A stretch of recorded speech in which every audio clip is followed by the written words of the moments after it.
Welcome. We're really glad to have you here. STEM Teachers NYC has been listening to teachers over the last 2 weeks, trying to hear what's really useful and helpful and things that you're already doing in your classroom, in your new virtual teaching space. And we're really grateful to Godwin Morris and Paula Frisch for coming and sharing the work that they've been doing really for the last 20 years. This is kind of one piece of that work. Engineering with paper. We're really excited to be learning from you today. We will be recording the session, and we're also joined, so Paula's going to be manning the chat box. Please add your questions to the chat box so that they all get addressed. Paula, can you wave to show everybody here? Godwin is in turquoise. She's going to take over in a minute. And E is also here to kind of share her own experiences using the tools and the activities that Godwin is going to be sharing today. So welcome, and Godwin, I hand it over to you. All right, now you said that they can't see the chat link that we already put in, so we should copy it again? Correct. So there's a list of materials that we're going to be sharing with you. Yeah, there we go. Right, and then Paula, redo the Women in 3D Printing link. Yeah. So, you hear all those background noises? I hope not. No, you're good. You can Okay. start screen sharing whenever you're ready. Okay. So I'm actually at our Dazzling Discoveries space because since it's my program and I'm the only one here, I'm allowed to be here. So it gives me a way to kind of go to work. I don't have to stay home. I'm going to share screen. Okay, so can everybody see that page? Okay, so just as a quick overview, oops, we run two programs and some products. So Dazzling Discoveries is our STEM engineering program for elementary school, and Skill Mill is our program for teens and adults. And Skill Mill is a little bit more of a makerspace facility. It's on Amsterdam between 106 and 107. Some of you have been there. It's we have a laser cutter, big laser cutter, 3D printers, sewing machines, a bunch of equipment. And we at Dazzling Discoveries, we also have 3D printers. You may hear them beeping in the back because while I'm doing this, we're also printing those headbands. I don't know if you've all seen the emails. We've gotten lots of them because people knew we had 3D printers. So we're actually working on producing headbands here and over at Skill Mill for the medical facilities.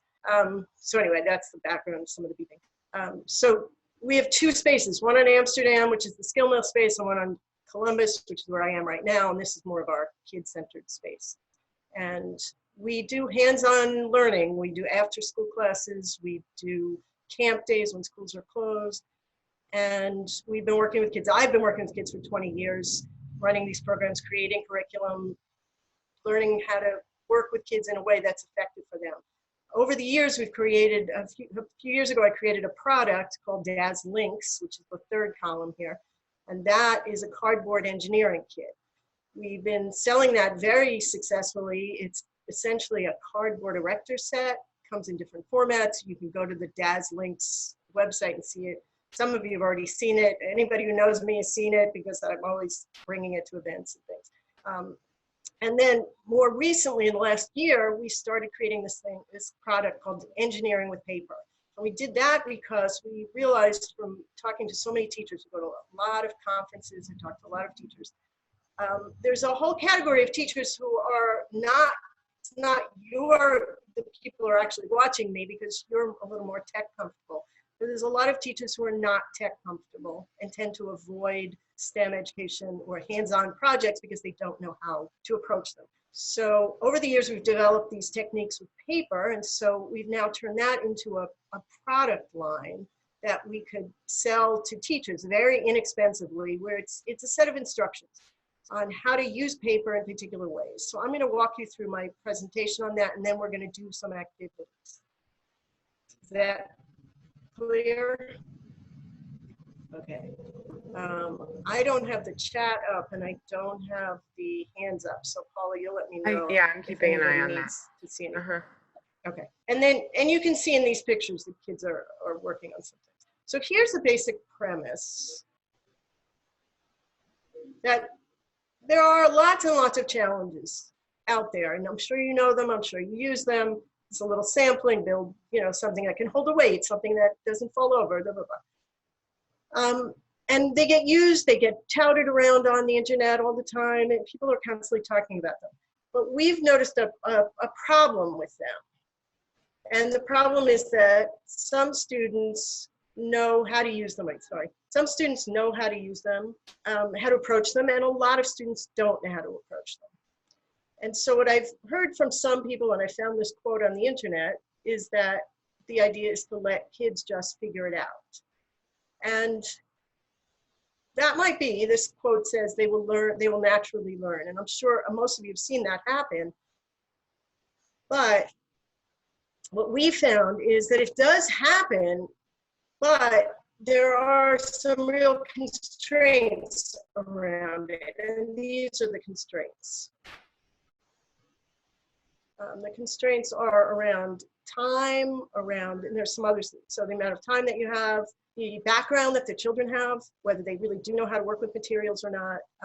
And our focus has become trying to teach children some basic fundamental engineering skills, not content specifically, but skills, so that when they are faced with a challenge, they just know how to start, they know how to approach it. So our concept is that instead of focusing on kids having to figure out how to get two sticks to stay together or how to make something stand up, what you really want them to be doing is focusing on the challenge itself and thinking that through and being creative about different ideas. You don't want them getting stuck by the mechanics of the situation. And that's what we have seen over and over and over.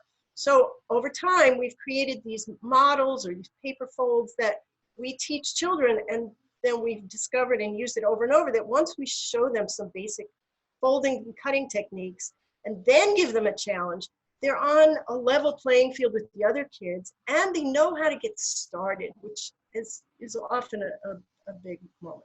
So that's the concept here. To begin by giving them just some fundamental skills. Level the playing field, because the other thing that happens is you always get one or two kids who can figure it out quickly, who have either a mindset of where they already know how to make things, or at home they've learned to make things, or they've been somewhere else, or they've been to our program and then wind up in your class. But you don't have everybody at the same level. And then some kids are faster, and you all know this. This is pretty standard that kids are not all the same. So our objective is to level it. So here are some pictures of some projects that they've done, and gives you an attempt. Right, does that all make sense? Good. Okay, so here's the premise of what we're doing. This is what we call our index page or our content page. So they're basic shapes, tracks, trays, accessories. Some of them we've grouped into categories based on how we recommend using them, but they really can be used for anything. And for example, this accessory here may look like grass if you use it in a habitat, but it can also be the hair on a creature if you're making a creature. So we call this our alphabet. And this is the starting point. And then what we did was we took that and then we broke, so you see all the colors are there for a reason. Each one of those lines of color is its own page and its own packet.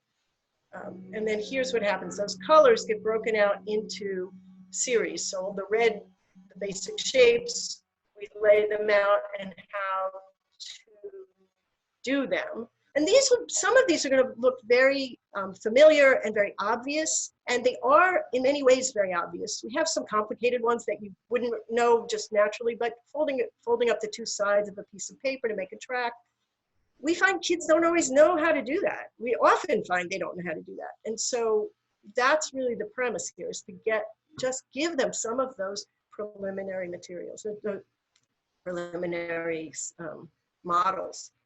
So it breaks up into, and there are several of these colored pages, and then on the colored, there are these colored pages, and then there are these template pages. So the colored pages we call technique pages.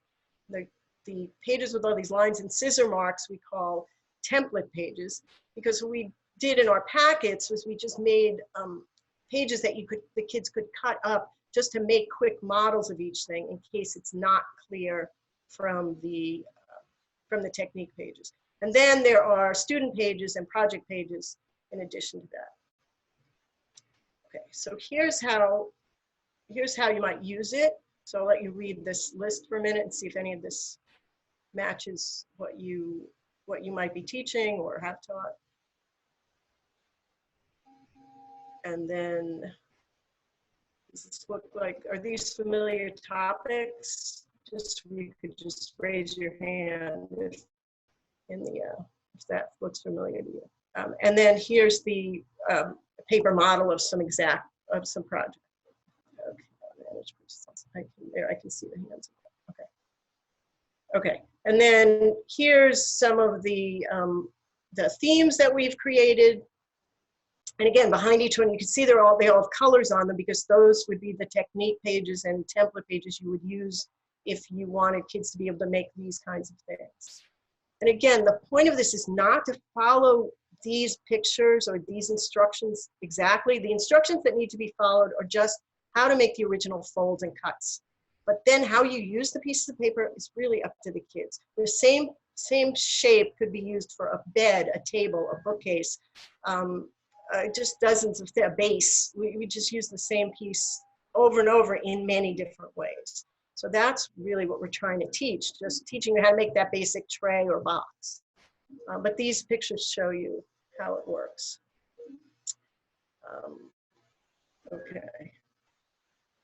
Okay, now, this is the supply list. Did everybody get that supply list? Do you have these supplies? I can't see everybody, so I don't know. Oops, sorry. So essentially, what you need is, oh no, I did that. There. Can you see it, Paula? Can they see it? Yep, that's clear. Okay. So we're going to go through now actually making some things. And that's, so if you have paper, tape, scissors available, have that ready. And then I'll show you. So one of the first little instructions we have here is, this may seem very obvious, is to take a piece of white computer paper and fold it in half. So just as an example of the level of detail that we've come across that we want to share. So you will see on this instruction sheet, it says to just pinch the edges, not to crease it. Because when you crease the whole thing and then cut it, you get this bumpy edge. This can zoom in a little or make it, you probably have to zoom in if you can't make it bigger. Yeah. Is that better? Can you see it or not? I can't see what you're. I know. I'm telling you what people are writing in the chat. That it sounds like that's better. That's what someone said. That's better. Yes. Good. Okay. Keep going. Okay. So the reason we do this, there are two things. One is that we just pinch it, or you can take a ruler, or you can use a paper cutter if you have a paper cutter, which in school you do, but at home you probably don't. You want to cut the paper in half. The reason we cut the paper in half, we found that this is the best size. It's the most manageable for the kids. It has to be shorter than a pencil, because you're going to roll paper around a pencil, and you want it shorter than the pencil so that you can still hold the pencil and slide it off. And also when you start to make structures, you want them in a manageable size. Now, we have made much longer ones, we made much shorter ones. So there's no absolute. It's just that this size, this half sheet of paper, seems to work the best. And so here, so now we're going to take the concept of a playground and simple machines, which I know is a topic some of you are interested in. So if you were going to teach simple machines, you might do it by studying playgrounds. And that's the premise of the next few slides, and then we're going to work on that.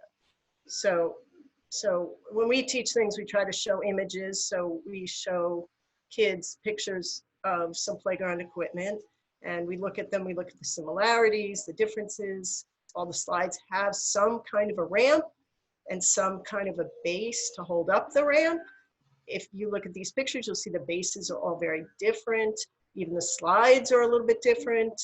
The seesaws are the same idea. It's something that it's a lever, pivots back and forth, but the design or the way it's made could be different. And so obviously, you know this, we discuss this and we look at that. And then we say, okay, how can we take some paper and make some shapes? So what we're gonna do is, I'm gonna leave this on here and we're gonna show you how we make a ramp. You can make your own ramps. I'm gonna change the camera over to, now this is gonna, we're gonna use the white paper a little later. This is the manila folder paper because it folds a little bit better. So you're right, I should have saved that half sheet instruction for a little later, which we will use.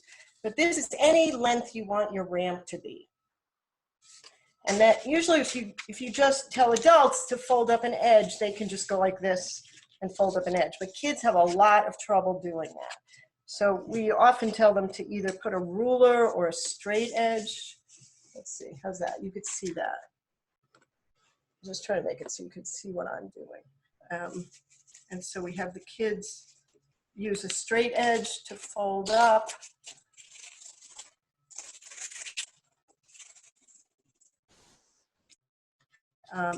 So then it makes a track. And sometimes we tell the kids when they don't have a ruler is you can also sometimes use the edge of the table. That's another technique. And so again, what we're trying to do is not find things that you don't already know, but maybe give you some other ways of helping kids do them and to have kids consistently, all of the kids know how to do this. So that's our objective. So I would say we're gonna take a little break from me talking. And if you have some paper, look at these images and make a base, make a slide. So now you can, I'm going to show you some pictures. So here's some models that we developed. Or you can see this Simple Machines Playground page. Yes, Paula? Yeah, okay. Yeah. And does anybody have any questions about this concept of making these basic shapes and then giving kids, once you teach them the shapes, give them the challenges? I think there was one other, the only other point in terms of making the bases, let me show you a couple of things. One is, I'm just gonna hold this up. Does anybody know what this is?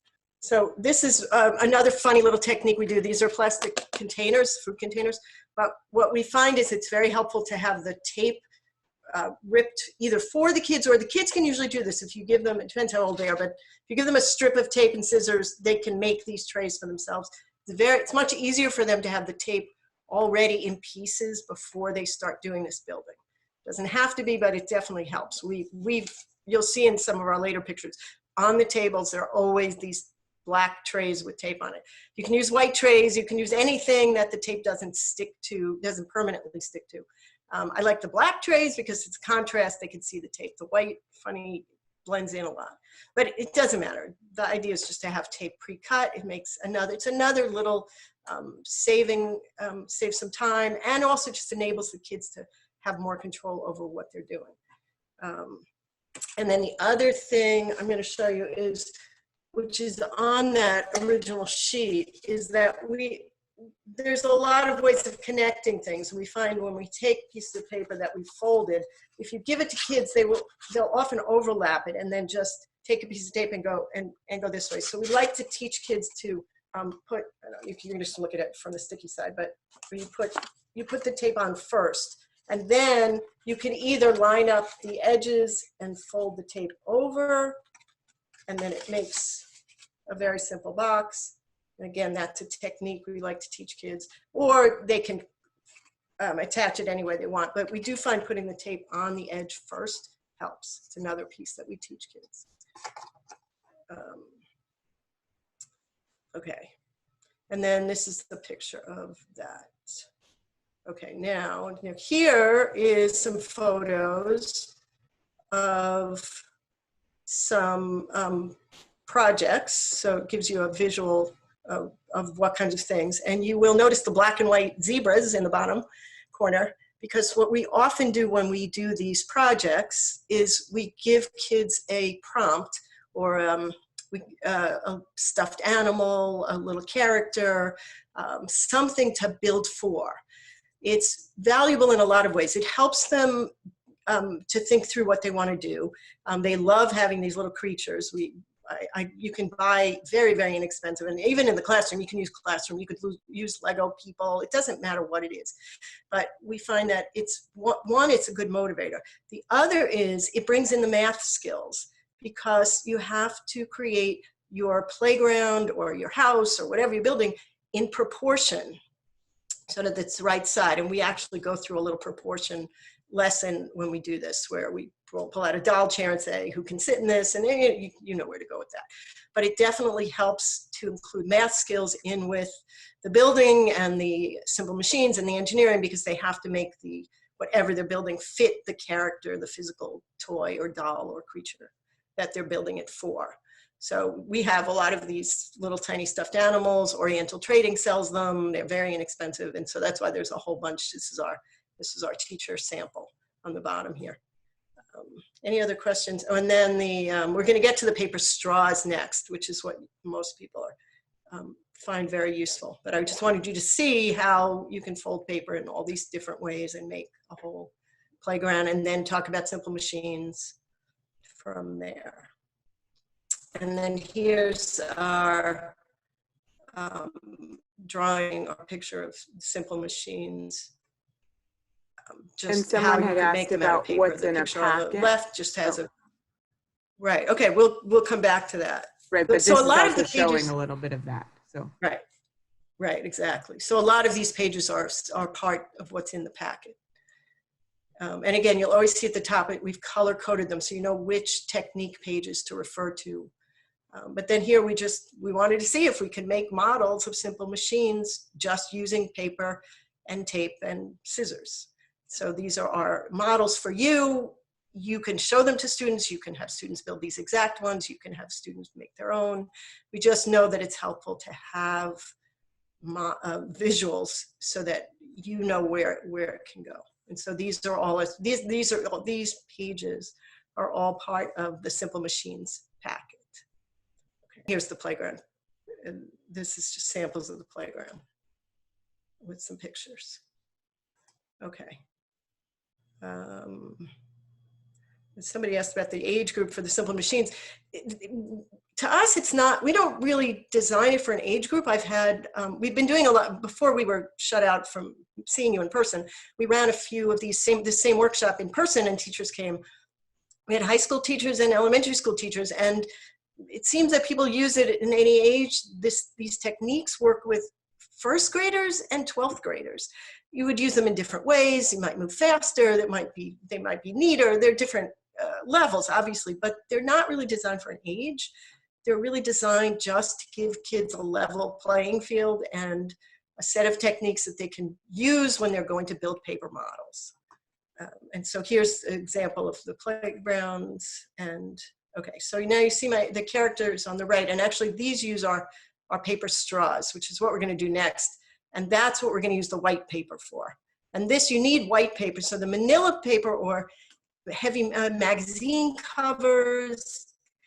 I took from the Danny O'Donnell campaign in the fall. They were throwing out their poster paper. I'm just always looking for stiff paper. It doesn't matter what it is. But when you're making the slides, that's why you see this manila paper. You can see it in our pictures that we use a lot of this tan paper because it's just a little bit stiffer. It's the same material as manila folder. We buy it in bulk, but it's just, it helps to have something a little stiffer when you're building these playgrounds.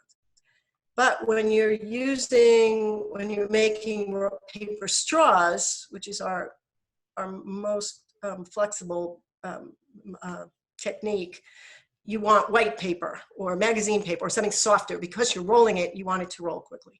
So now see if you can follow these instructions and take a piece of paper. So I've got one so this side is sticky. So you want to have that, and then make sure that the sticky side is facing up. When you put your pencil on, fold over and roll forward. So go ahead and try doing that. And it may not work easily the first time, but you do it a few times and you get the hang of it. We also recommend this part where we're folding the paper over first, and then you sort of push a little and roll it forward. We find that makes a sturdier straw. A lot of people like to start at the very edge, and it will work. It's just a little easier for the kids if they've folded the paper over first, kind of dig in and then push forward. But any way that you can get a tight roll. Right, so now make a few of them and make them as tight as you can. And you want them to be this wide. You're rolling up from the bottom around the pencil. So I'll do it holding up in case you can see. So you fold up, squeeze in here, and then, now I'm doing this upside down and backwards, and then roll forward. When you do it it's very easy to do it on a table. You just kind of push forward. And then E will talk later. She actually did this in her class after taking one of our workshops, and so she can talk about how hard or easy it was to get the kids to do it. This is a fine motor skill for kids who may need practice in fine motor skills. Some of them have a harder time doing this than others. Some have a harder time getting it as a sort of a tight roll, and some kids are amazingly good at it. What we tend to do is, you need a bunch of them. You need to make, I have bags of them. We just make them endlessly because you need to have quantity. So we make the kids group them. We have them all throw them into a common box so that they don't have ownership over theirs. And then before I give them out to use, I go through and pull out the really loose ones. And nobody cares. Nobody knows who's got pulled out and who's didn't. And then the kids who aren't so good at it still get access to the better straws. It's also a good thing to do for kids. You'll see they really, really like it. We find that kids really, really like making these, particularly the ones who get the hang of it. And so sometimes they'll do it for 10 minutes and just so that we have a collection of them. Sometimes it's a good 10-minute filler at the end of a period or at the end of a project, or if one child is finished and the other kids aren't, it's something you can have in the corner and when you have an actual classroom. When they're in school, but even online, you just want to have them make a whole bunch of them because it becomes your building material. This is the half sheet. This is the half sheet. Somebody just asked me. It's an 8.5 by 11. The 11 goes this way, and we cut it. As I said, it doesn't have to be this size, but this is the size we have found works the best in terms of the size, in terms of the thickness. So you can also use, I noticed somebody mentioned the old manila folders. You can do a lot of sustainability, recycling, because you can do this with old paper. It doesn't have to be new paper. It can be scrap paper. It could be just any white paper. You keep a collection of it. And you can also use magazine pages, which we do a lot. The issue with magazine pages is they come in different thicknesses, catalogs and magazine pages, the actual paper, the weight of the paper. And so you have to test it. Some of the paper's thinner and some of it's thicker. The thicker ones are better. I will tell you personally, Airbnb makes the best magazine paper for rolling straws. It's a little bit of a rougher paper. Rather than, say, the Oriental Trading catalogs or some of the really thin ones. You can use them, but they don't make as sturdy a straw. It just depends what you're going to do with it. But you want something that's pretty sturdy. And you can tell me what you think of the ones you have. If you kind of push on them a little bit, they shouldn't collapse. You should feel that there's a little sturdiness in there. Does that make sense? Okay. So I'm going to assume you all have at least 3 of these made. Okay, now the next thing is a paper clip. maybe you'll just see this, but I'm going to walk you through the method we do with the kids. We always do it this way. We tell them to hold up the paper. First of all, you have to do the smooth paper clips. If you do those kinds that are rough, that are bumpy, because they break when you try to bend them because of those ridges in them. So it has to be smooth. Could be the regular size or the jumbo. That doesn't matter, but definitely has to be smooth. And we tell the kids, hold it up so you can see the 2 loops, and then grab the lower loop and just pull it out so you're making an L shape. And that, so if you can, I don't know how much of my hands you can see, but, and so, here, let me do this. Can you see, right?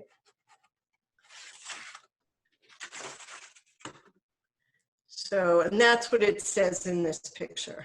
And can you see? How's that? And then you can see this. Okay, and then once you have that, you want to widen these loops a little bit, because it will slide right into the paper straw.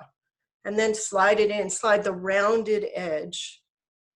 You want that rounded edge to go into the paper straw. So the rounded edge fits into the paper straw. And then you can take another paper straw and put it on the other rounded edge. And then you can take another paper clip and put it in the same hole. Again, opening it up, doing exactly the same thing. Opening it up, pulling out the sides a little bit, just to make it a little bit wider, because it fits tighter. If you don't widen it, it'll fall out more easily. This way, anybody who's done it, you can see it should stay in. You can then put a second paper clip into the same hole, which then lets you go in another direction. So you could build up if you're trying to make X, Y, Z axis. It makes a pyramid shape. It makes a corner. You could put several paper clips in the same hole. It doesn't matter. So that's the idea. That's the basic premise of this. One more tiny point is that you can take them apart. Sometimes they'll get stuck. The paper will catch. So when you want it pretty tight, but you can't get it off. So if you just squeeze the tube, and then the paper clips will come out. If you squeeze where the paper clips are. That's just in the case. Kids don't generally want to take their things apart, but sometimes they have to. And so you can see in this picture that some of the images, or some of the drawings of the images of projects we've made using this method. And to see the projects, you have to scroll down a little bit. And then also just talk about if teachers don't have paper clips. Someone asked in the chat what to do with that. Great. At the end of this, set of pictures, I have some photos of how to connect the straws without paper clips. So it's definitely in there. And just a couple more slides. Right. Thank you. Somebody mentioned about with the appropriate pictures. So yeah, that's true. And that's why I don't like the newspaper version of this. Some of you may have seen that, where they say do this with newspaper. And I find newspaper, there are several issues, but one of them is the content. And so it's very hard to find content in newspapers that is safe for all children to see. Newspaper's also messy, not everybody has newspaper, and it's also bigger. So this is the same, if you've ever seen the newspaper rolls, this is the same idea, but much more manageable and sturdier, yeah, because this white paper is just stronger. Okay, any other questions?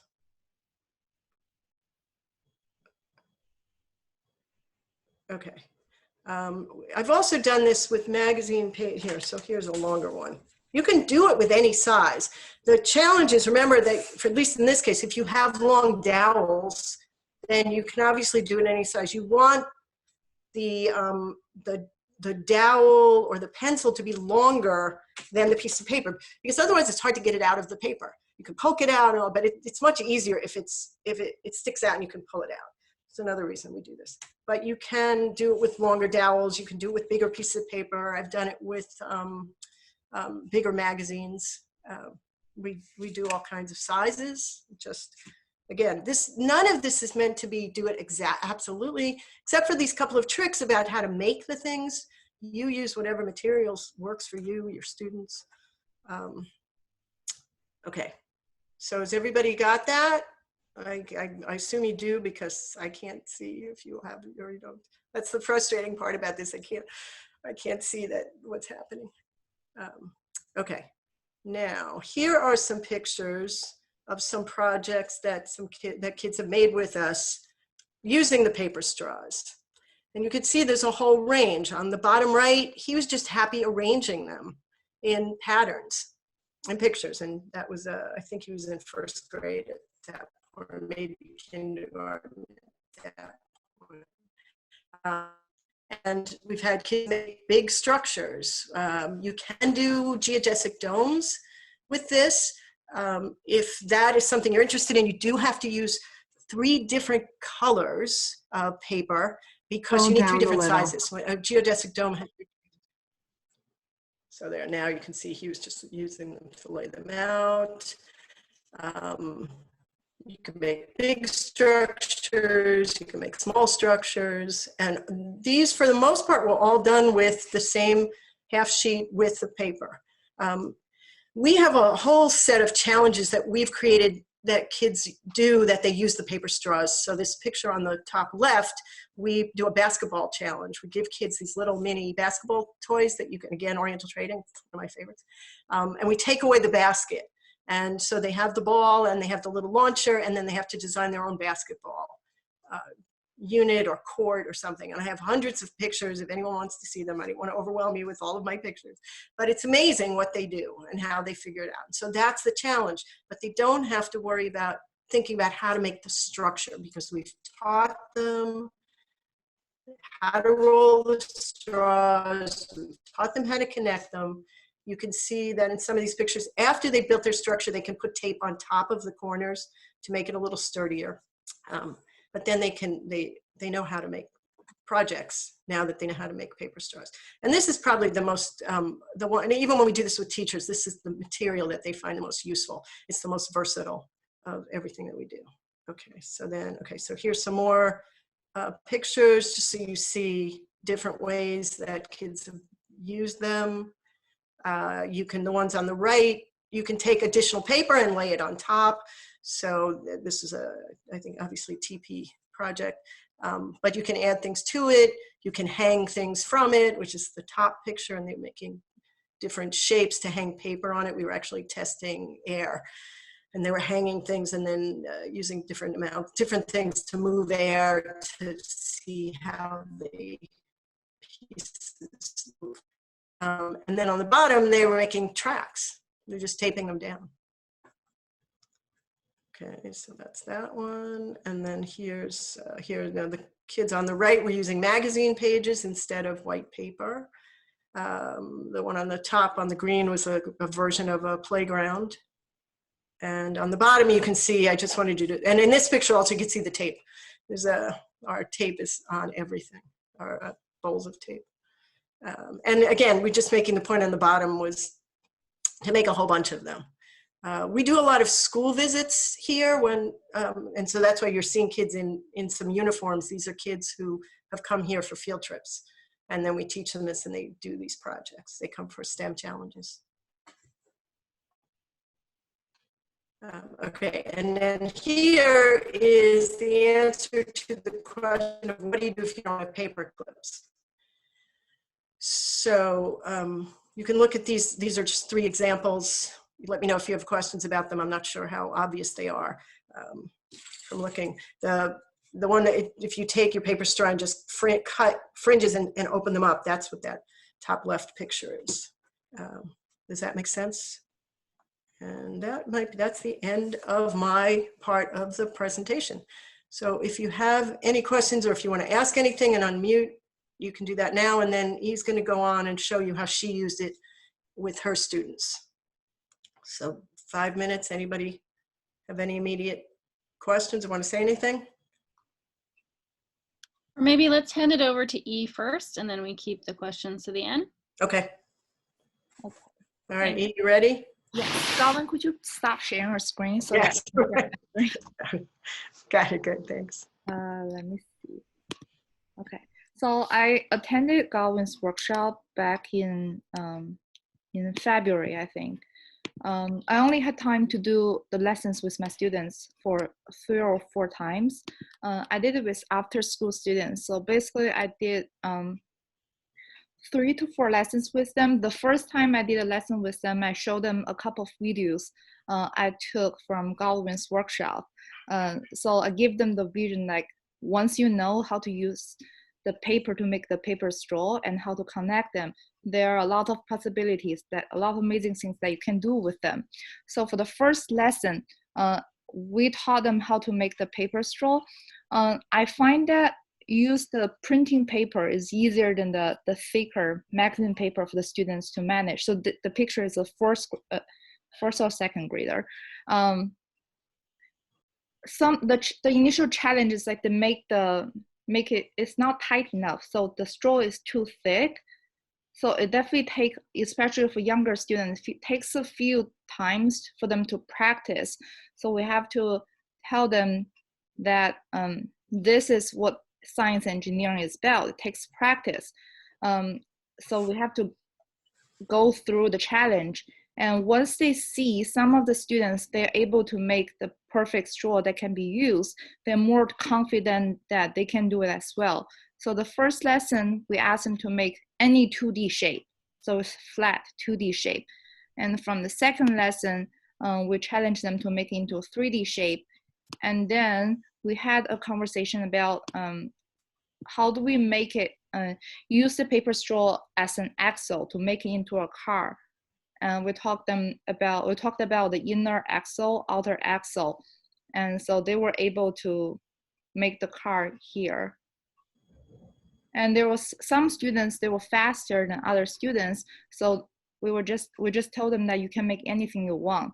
It's very interesting that from the picture you can see, we didn't ask them that you're gonna make a house, you're gonna make the pyramid, you're gonna make a swing. But all those ideas come from students. They're very similar to the examples from Godwin's, the handout. So this is a picture of 4 students. So for 4 students, they have a final project that they were supposed to do if the school is not closed. So this group, they were trying to make a model of the sun, the moon, and the earth. So they come to us every day during lunch, and we talk about you need to make a platform. And you have to think about how you make a handle either on the side or on the bottom. So here you can see they made 2 prototypes of the handles. Yes. And I also like some, Gavin didn't have a chance to show the whole thing of the packet. I also like some of the things that about all the different ways you can fold the paper and you can make it into different things. Because with my first graders, I did a unit on kinetic energy and potential energy. Their final project is the marble run. So I gave them a few constraints and asked them to use paper to make any marble run. So for the simple structure like the track, the tube, the students can come up with those ideas. But for the more complicated one, like the loop, like the track in the color, they have a little bit challenging making those. So what I was thinking, if I can do it next year, I'm still going to ask them to make it first. And then I'm going to show them different techniques that you can fold and do with the paper, and then ask them to do it again, and they definitely can improve their project. And this is something I'm doing with my second grader. So we're doing recorded lessons now with second graders. We're doing bridges. So for the first lesson, I gave them a challenge, asked them to put 2 piles of books to create a gap and use paper in any way they want to make a bridge. And then I also gave them worksheet, asked them to measure the gap of the bridge and how many pennies it can hold. And then they have to take a picture of their bridge and send it to me. And I also asked them to think about how they can improve the bridge, either bridge a wider gap or hold more pennies. And so some of them the students actually can come up with a lot of creative ideas. Some of them are in the packet that Galvin has. So in the second lesson, I made a video of, so like showing students work in the picture, and then the background is my voice giving comment of each bridge, what we can learn from this bridge. And then in the third lesson, I give them different ways they can play with the paper, and ask them to go back to make the different paper bridges themselves and test what they like or what they don't like about each bridge, and which bridge can hold more pennies. Yeah, that's it. Okay. That's amazing timing, actually, with that. You know, we weren't sure how long this would take, but we worked on it. Really, we're open to questions at this point. What would be helpful for you? What can you show us? Did anybody try it? Raise your hand. You can click on raise your hand on the. Right. Yeah. Jenny's got it. Anybody else? I don't know what materials. And I think you can get kids to do it at home now, particularly the paper straws. You know, some kids will do it better than others, but they can certainly try it. And then they can just be making them and then building with them. You can use them once they have them. You know they have that material, and whatever you're going to do in the next 2 months, you can refer to that or have them use those. And I don't know what else. What would be useful? Could you share your Instagram? Sure. Have it here. I was warning her she'll have all of a sudden a ton of followers. Yeah, she doesn't have a lot of followers, but she will now. And then I also suggest you follow us on, we just set up an Engineering with Paper Instagram, because we've been working on this for a year. I had no idea that it would be so relevant to life the way it is now, because I think it's very helpful. It's a way to give your kids some techniques so they can start to build things at home. Somebody mentioned, what if they don't have these papers? We're trying to do it with papers they have to have. We know they have white paper. They have scissors and they have tape. If they don't have tape, if they can get tape. That's the whole purpose of this, is to to be able to do building and hands-on activities with the most simple materials that everybody should have. Paper clips they might not have, but they're so easy to get. Even when you're not allowed to go into the stores, you can still get paper clips. In those supermarkets often sell them or whatever. But anyway, that was the purpose of this entire project, was designed to use the simplest, most accessible materials and show that you can build. And actually, while you're sitting, I'm going to show you. This is, so you can make pretty sophisticated things. I hope you can all see this. So this is a model that we made here. And it's just paper straws. There's a wider paper straw here, a thinner one going through it. And then we made a sort of a Ferris wheel carousel thing with an axle. So you can really do quite a lot with it. That's a great.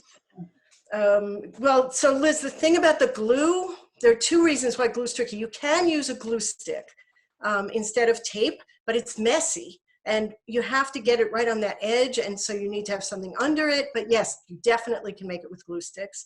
Wet glue is not so good because it makes the paper, it wets the paper. So liquid glue is not, I don't recommend that because that's really messy. But yes, you can do a glue stick, but you have to be a little bit more careful about how you're doing it. And we always put something underneath it when we do glue sticks. But it gets the kids' hands sticky also, where the tape doesn't. Teachers don't always have glue sticks, so that's why we use tape. But yes, you can use glue sticks. Yes. Oh, so in the picture, let me see. I can share that picture again. Some of it is just tape, and some of it is paper wrapped around a shoe. Somebody wanted to see this picture again. So the picture with the pieces that are coming out, that's just, you just tape that down. Once you make those appendages from cutting, you could just tape them. The one in the middle, the triangle, is a piece of paper that's wrapped around it and then taped. and the pyramid is just taping them. The other thing you can do, which we've done too, is you can take paper and roll it tighter, smaller, and stick it inside the wider ones and link it and then tape it. It's a little trickier, but you can definitely do it. The reason the paper clips are so great is they give it some sturdiness. They give it us the stiffness that you won't have. And we actually use that paper, we call it our paper clip trick, that opening it up into an L, because it's useful for a lot of other projects in a lot of other ways, not just with the straws. But that's for another session. So I'll show you that another time. So I think if there are any final questions, if you do have actually more questions, I'm sure Godwin would be open to answering them. She's also suggested hosting another session in another week, maybe 2 weeks from now, on a different focus. So we might see her and all of your faces again together. And Paula, just post our contact information there. So you can contact us directly. We're happy to share pictures, ideas, talk to you separately. You can reach me. I'm here. I don't live here. This is our Dazzling Discovery space, which is very empty. It's usually filled with children, but I can come here every day and work here. So I do. And then our skill mill space is also open. We've been printing, I mentioned at the beginning that we've been printing the headbands for the hospitals on all of our 3D printers. So we're doing that. Skill mill's open. We're open here doing that too. That's really great. Thanks for doing that.